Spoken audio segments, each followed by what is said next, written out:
Welcome to the March Aero Club January safety meeting. And my name is Roger Mann. I'm the safety officer, and Bob Pierce is sitting up front here, half asleep. He gets asleep through the whole thing. All right. And the chief pilot, John Law. And let's see, who else we got? Other people in here too. We got our maintenance guy, as usual, sitting way in the back, in the last row. Yeah, well, don't hit your head on the wall. Yeah. And let's see, who else? Well, we got, I don't see any of our other instructors around here. I think Jerry just pulled in. He might, yeah, because I know he has to be behind you somewhere. So, okay. All right, so Jerry will be here in a couple of minutes. Okay, what we do is we kind of do a little routine, and our routine basically has an agenda to it, so we kind of keep things at an even flow. It hasn't always worked. We've always gone long sometimes in the past, but not always. First thing what we do is we introduce new people. Let me guess who's new in here. All right. I need to see the hands of people that are new and have not been to this meeting before. Okay, we got a lot this time. Why don't we start up here and work our way back? You get out of it for now. All right, go ahead and stand up. Introduce yourself. Good evening. I'm Robert Vignault.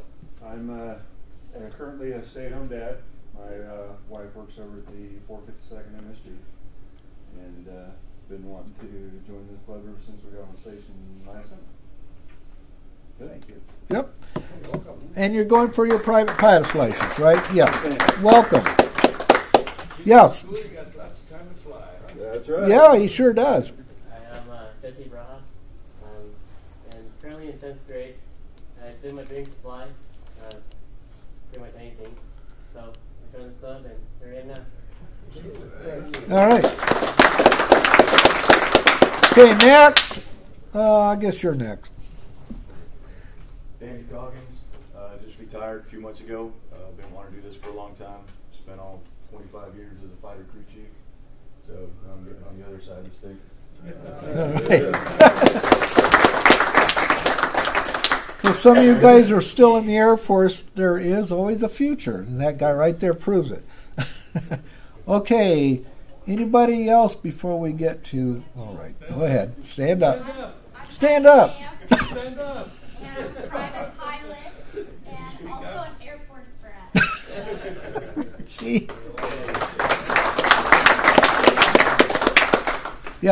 She came to us as a already qualified pilot, and today already she's flown twice today. George took her up, and had a lot of fun too. At least I think he did. I don't know. Okay, anybody else that's new? Anybody here hasn't been here for more than 6 months?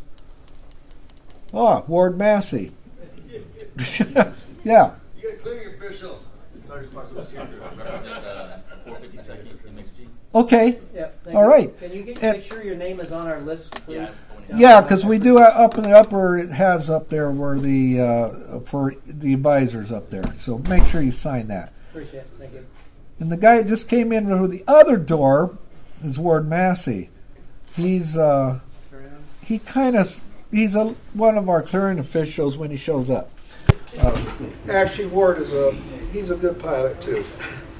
Okay. All right. Now, has anybody here gotten either solo or gotten their pilot's rating or anything like that, or gotten violated by the FAA or anything like that? Nothing? Nobody's gained, lost? Yeah, it hasn't been too long. I know through the holidays you don't usually get too much going on. Okay, experiences is your chance to kind of give your story of something that's happened to you in flying. And that includes even the people who are in the Air Force, who are Air Force pilots too. George! I survived the Banning Pass today. Hey! Yeah, that's right. I was a little concerned about you taking one of our new people through the Banning Pass. Of course, she was flying. One time he was flying. She was probably I took care of him. I'm glad she was George needs a lot of taking care of. Well, you should have seen this. George, of course, was just going out to just kick the tires and go.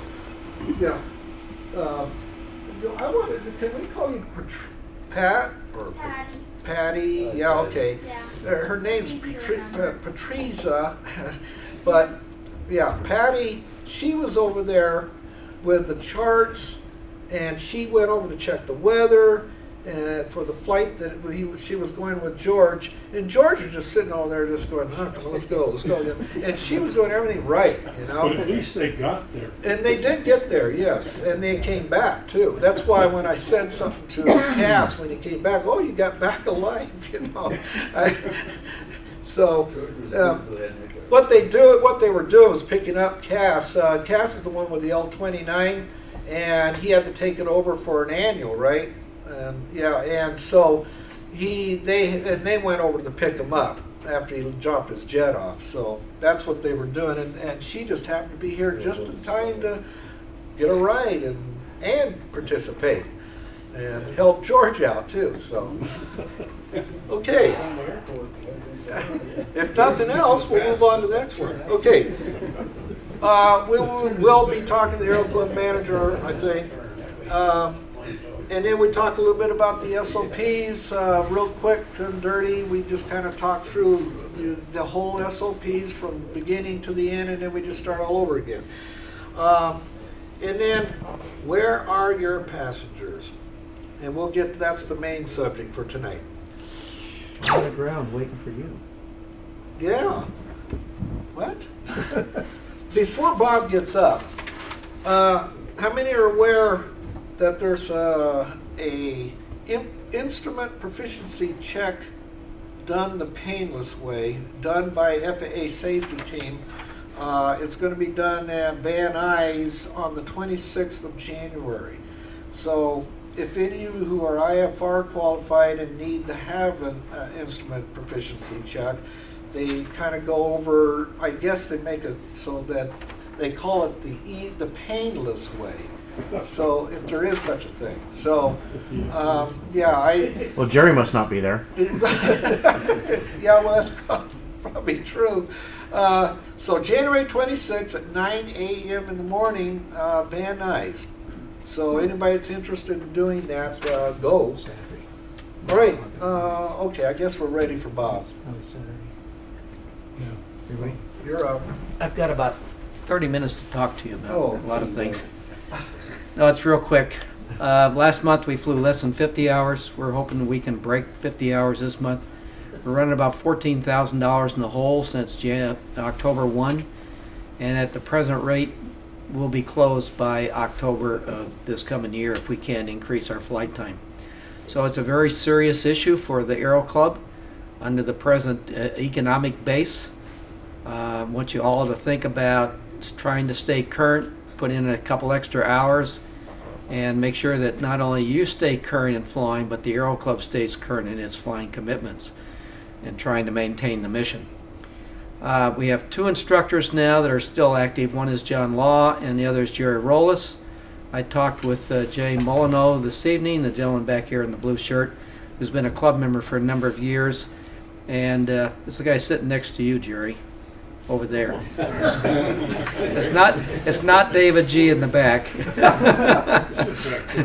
And Jay is going to give it a try to supplement some of our instructional work and with his schedule and help feed in. So we won't probably get into his contract, etc., into probably February. By the time I start asking for funding and then getting the contract written, he'll be back from being gone for a couple weeks here, and then he's got to get checked out in the aircraft doing the tests, and I'm going to email him some material so he can do that. So that'll give us 3 instructors along with Fred for PIPs. May have to work on another one. We've got about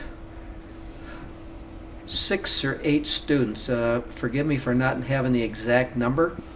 We've signed up 4 new students in the last 3 weeks, and we'd like to get those people started and get them going in regards to their flight training program.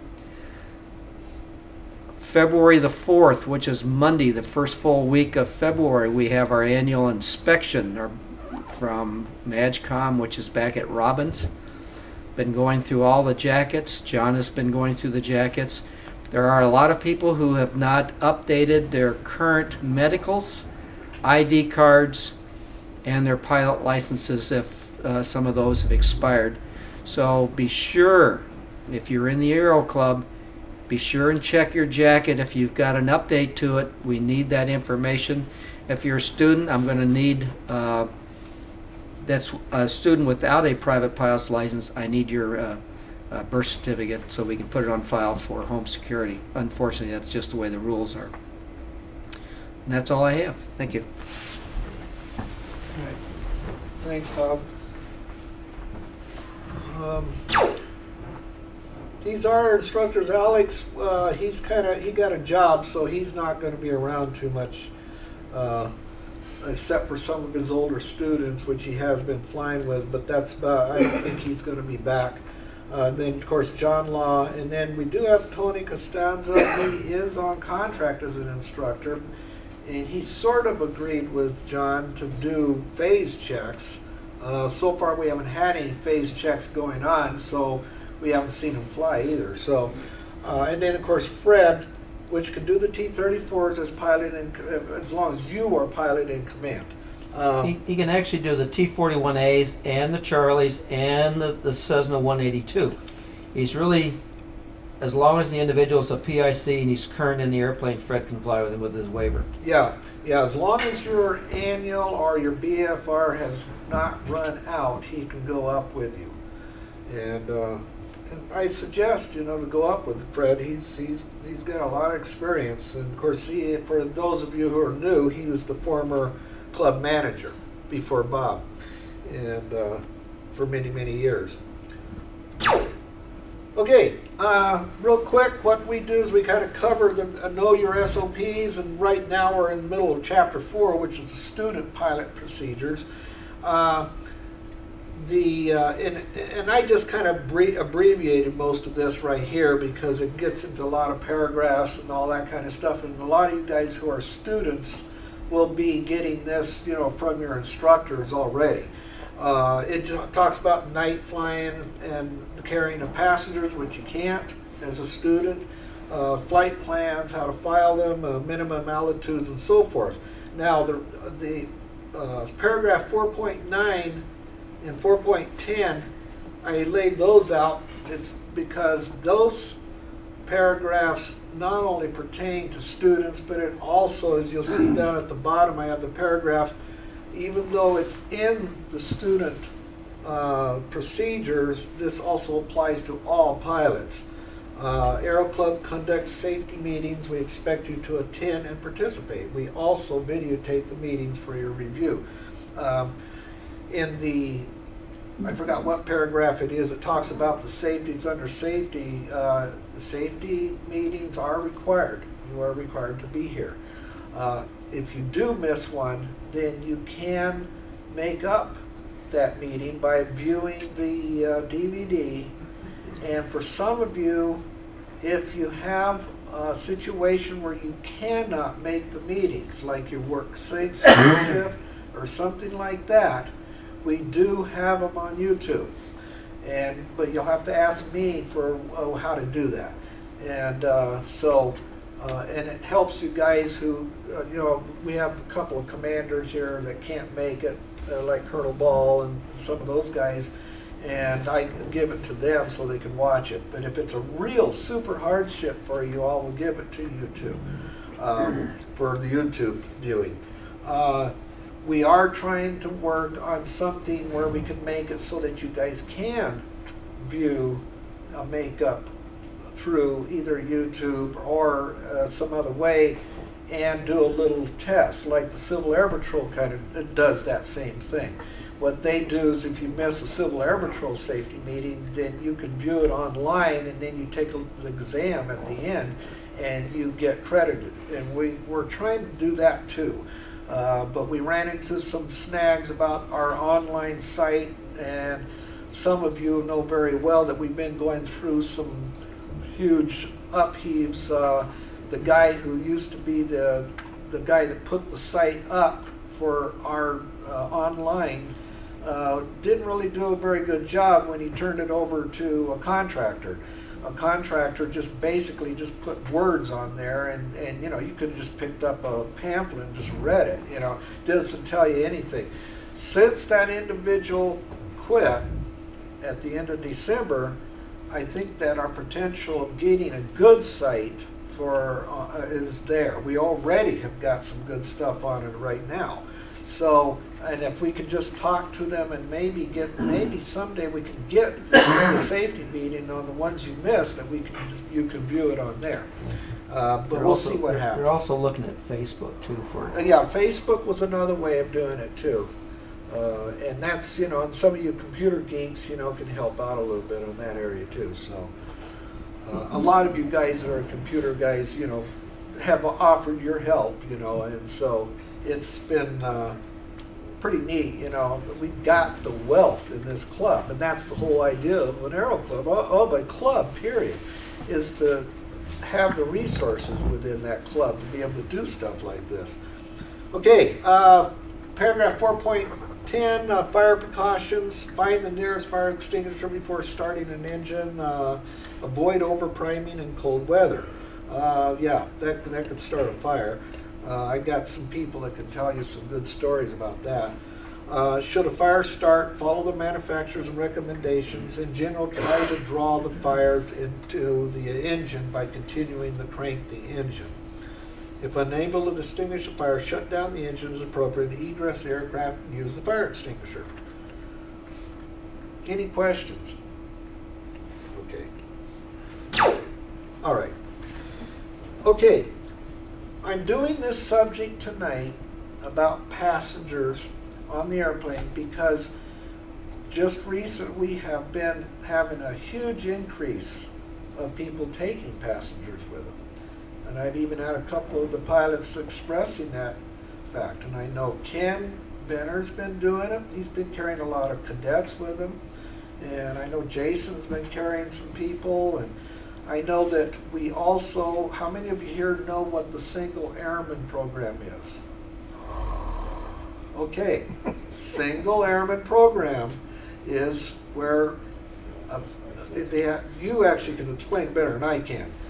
But the Single Airman program is a program that's developed for single airmen.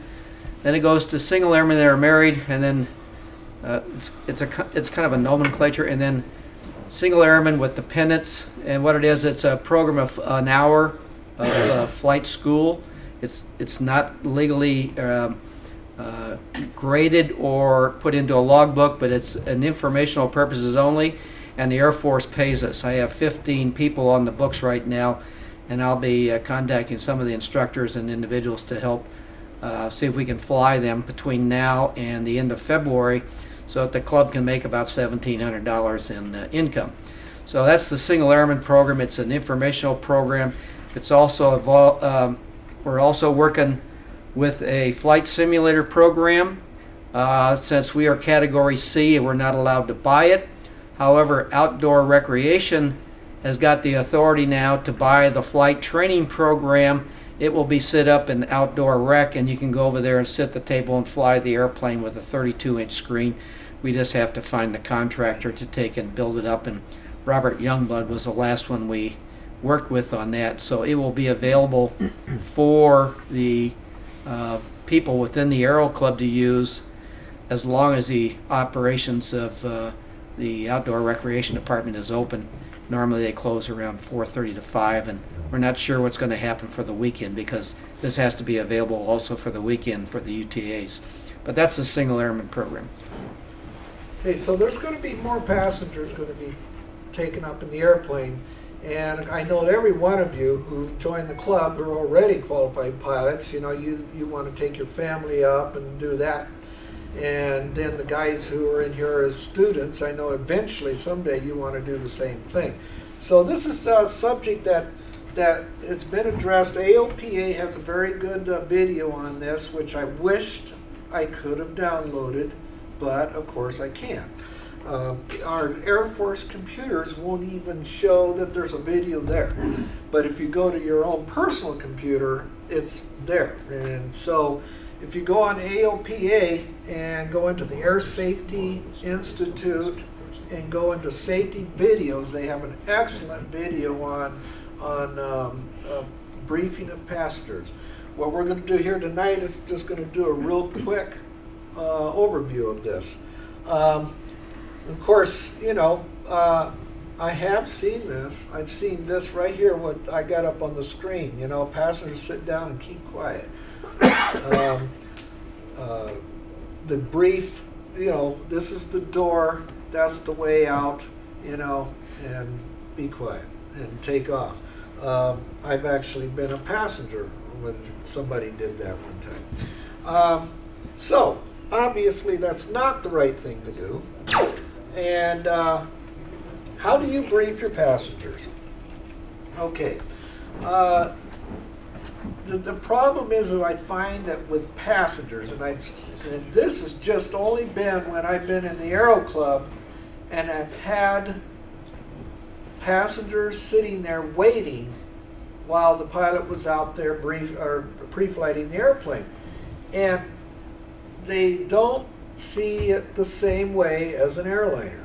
A lot of these people have rode airlines, they know what that's all about, they've heard all the passenger briefings in the airlines, but when they go to the little airplanes, to them in their minds, because they're not pilots and they don't understand what's going on, it's a whole different world, and they're talking about, oh, this is more dangerous than flying in the airlines. And I've had people actually say that. Especially when we were doing the program where people were coming out for the incentive flights that we were getting, and they, you know, they were saying, "Well, now is this really safe? Does the pilot know what he's doing? You know, things like this." I mean, it's amazing what connotations they have. So you got to keep that in mind. They're not plane oriented most of the time. If you put that same passenger into these airplanes, they look at it completely different. Now, of course, I'm talking about non-pilots. Most of the time, pilots usually aren't like that. Unless you got an airline pilot who went through the military and got everything through the military, flying C-130s or C-141s or F-16s, and then jumps into an airline. I've actually had some pilots be scared to death of flying in our airplanes. And so it's just the idea of the fact that the airplane's smaller. What is your responsibility as a pilot? Well,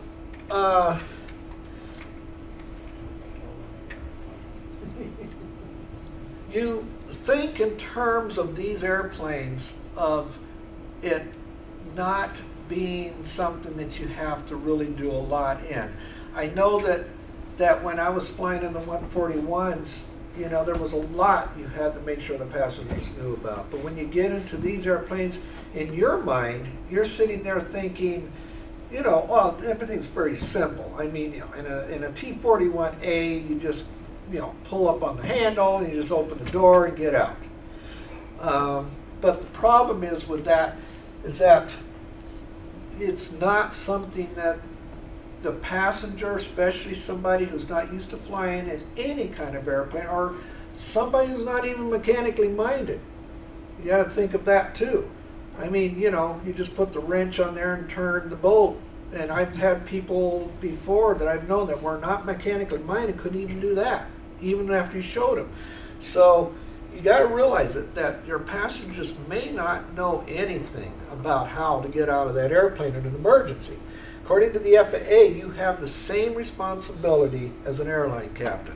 FAA does not care if it's a T-41A or if you're flying in a 747. As far as they are concerned, you have the same responsibility. FAR 9107 requires all pilot briefs the use of seat belts, okay? And that's kind of self-explanatory. I mean, you know, duh. I don't know too many pilots that don't brief that, at least. Okay. 91.5 1.9 requires pilots to brief on smoking, use of seat belts and harness, location and operation of doors, and emergency exits, location of survival equipment and ditching procedures, and the use of flotation equipment. How many here know that you got to take a flotation equipment with you when you go to Catalina? I know a lot of you do, because you also have to be checked out. You got to go with an instructor at least once to go to Catalina. It's just like the Air Force.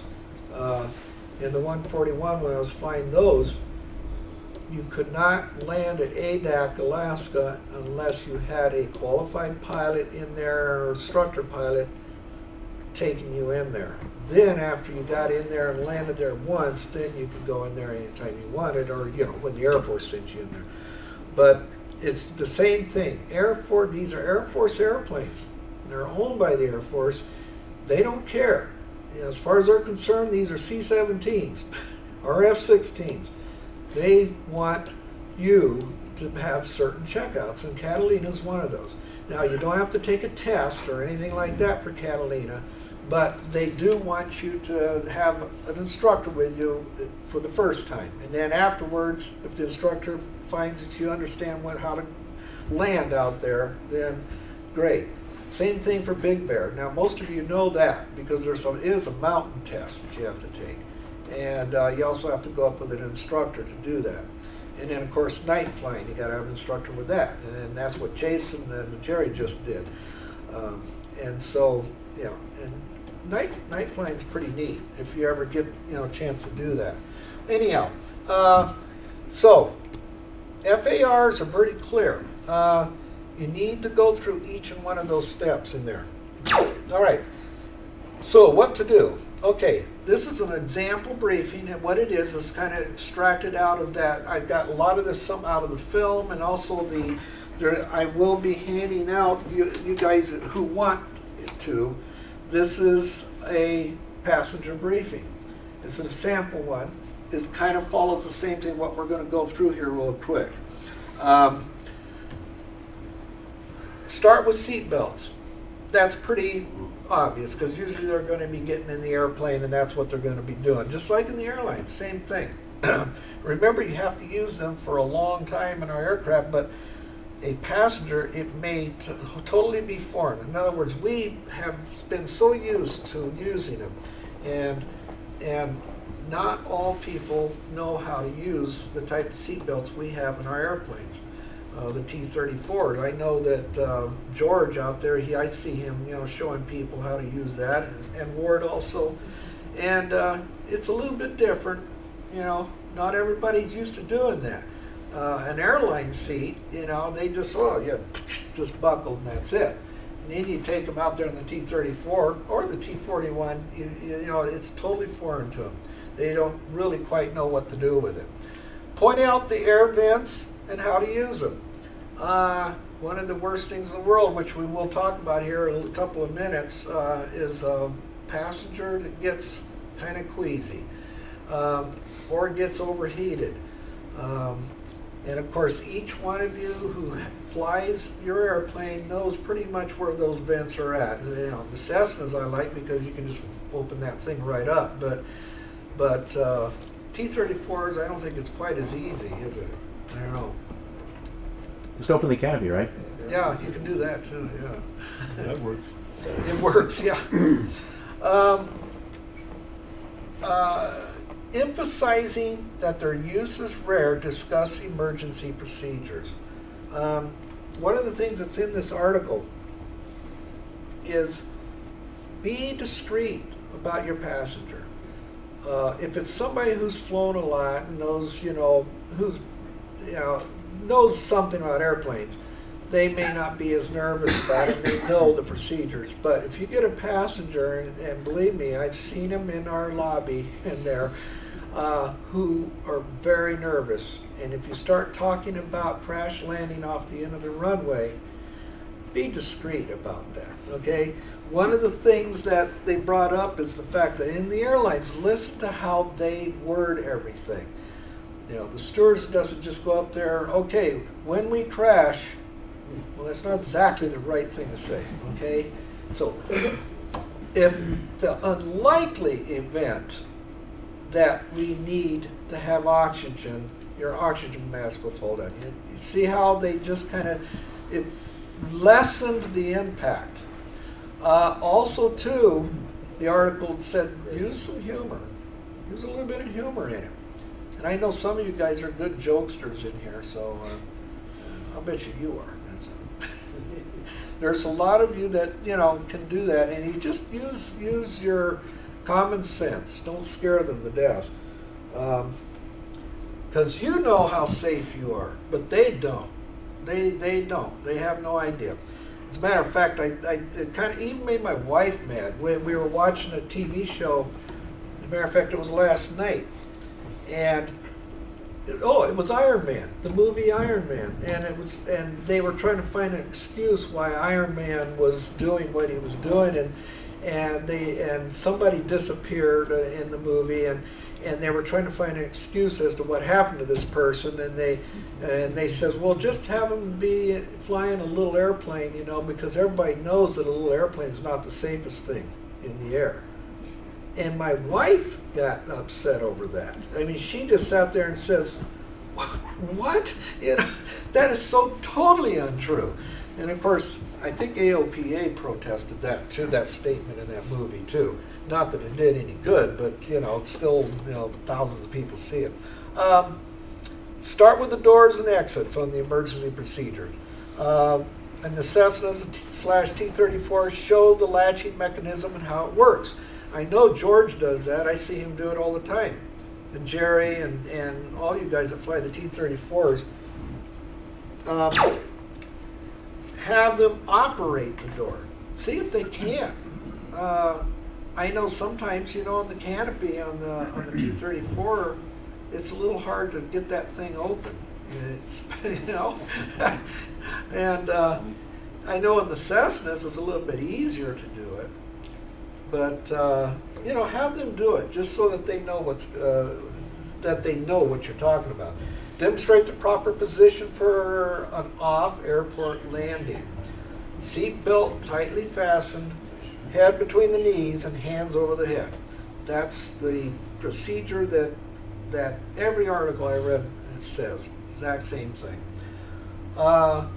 And then I already mentioned this, flying the Catalina, show how to don and operate the inflatable life preservers. On cross-country flights, SOPs require a survival kit. We do have them in the back room. If you're, you know, especially if you're really going up into some places, you know, quite a distance. If you're flying over mountains, I highly suggest it. Being a CAP member and going out and looking for ELTs, the statistics are actually very high on people who have survived the crash but died from exposure because they didn't have anything in the airplane. So it just doesn't make any sense. Any questions so far?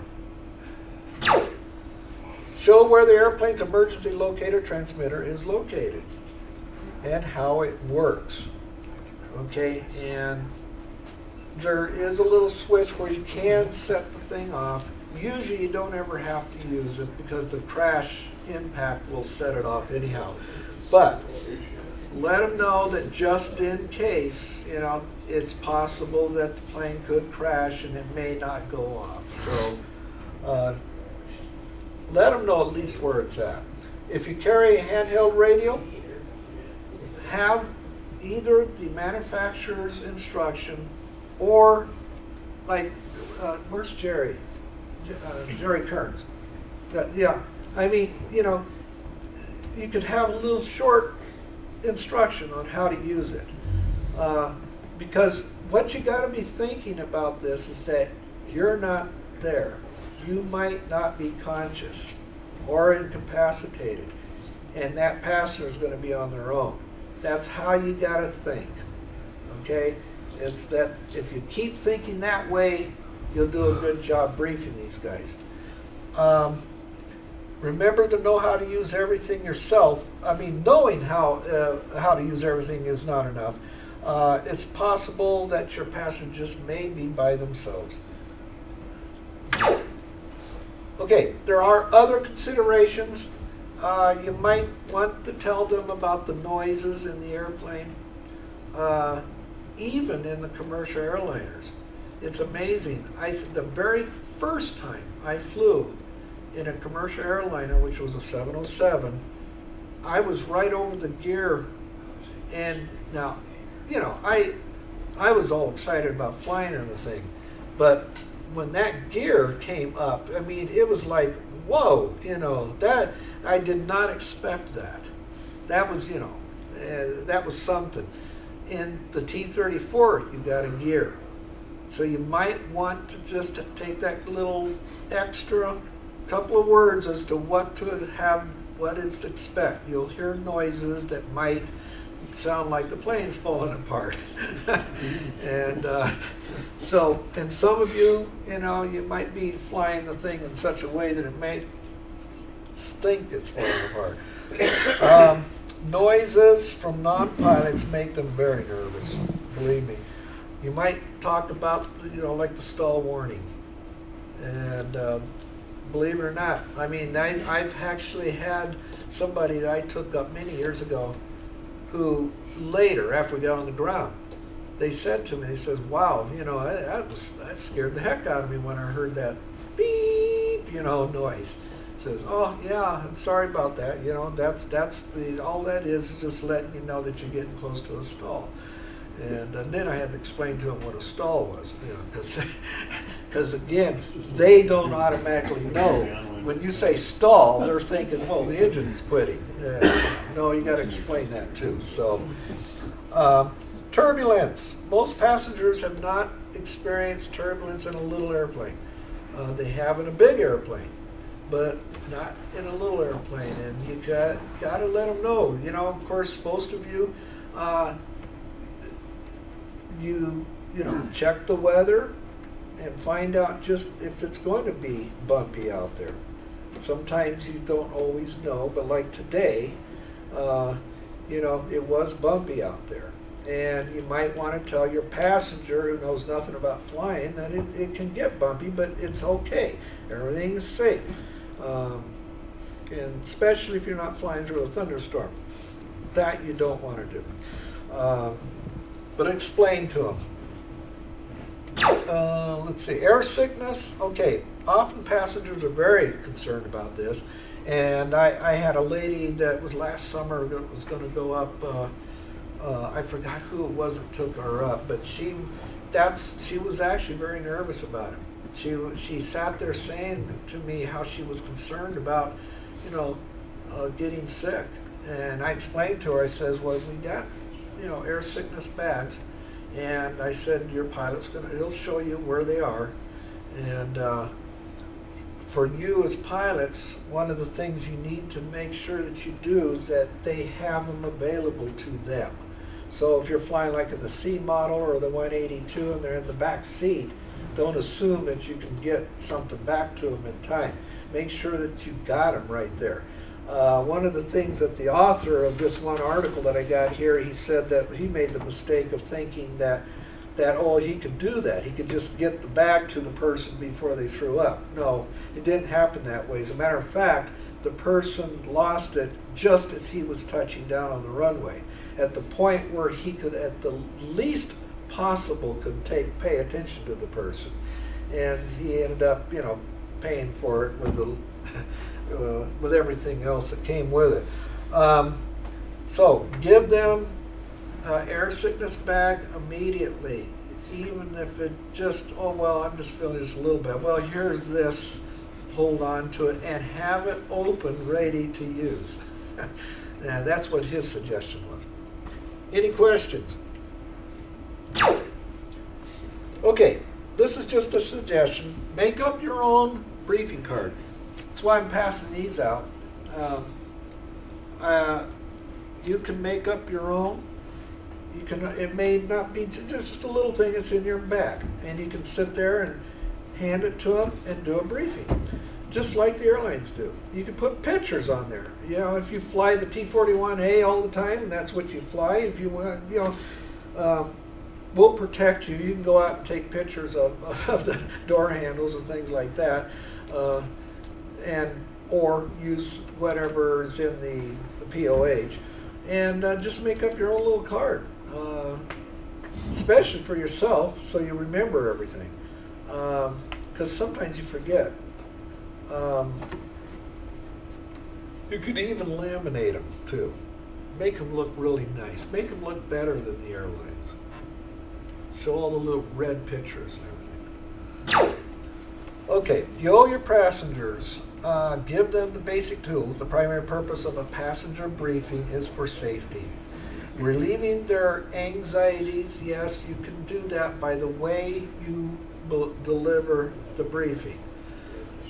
Think about what you're saying so that you don't sit there and scare them to death. But, on the other hand, don't lighten up on the briefing. In other words, make sure that you hit the points that are vital for them to get out of that airplane if they need to do so. And it's better to have them at least a little bit nervous about it than to have the plane go down and they don't have a clue what to do. Tell it like it is. Any questions? No questions. That's George. It's a good thing he didn't do that today, right? Or did he? In the 182? He didn't do that today, did he? Yeah, we are allowed to remove our seatbelts once we're done climbing to use the bathroom, right? Yeah. Okay. Yeah. Sure you can. That's an outside loop he's doing. Yeah, I know. I was trying to figure out just what he was doing there. I think he was. I got to fly an Aerobat. You know, that's what I did for a while when I was getting my commercial license. That was the only thing that was left, and so it was the Cessna 150 Aerobats. But you had to fly in them with a parachute, even if you weren't doing acrobatics in the thing. And what was interesting is that they had those quick release doors. You know, they had the doors are just like a regular Cessna, but up front you had a little thing that you pulled this handle and it would release the door from the hinges on the front end so that they would fall out. I would assume that's because maybe if the wing fell off you could try to get out. I don't know. I don't think that could, you know. It was a fun airplane to fly though. Okay. On that table I'm going to put these here. I only got 10 of them because I didn't know how many people, because the last time I made up a bunch of these, only 3 people picked them up. So, you know, and then here I've got an emergency equipment one, which basically is used for briefing also. And on the back side, it's got rescue information that you could write down that you would give to your passengers.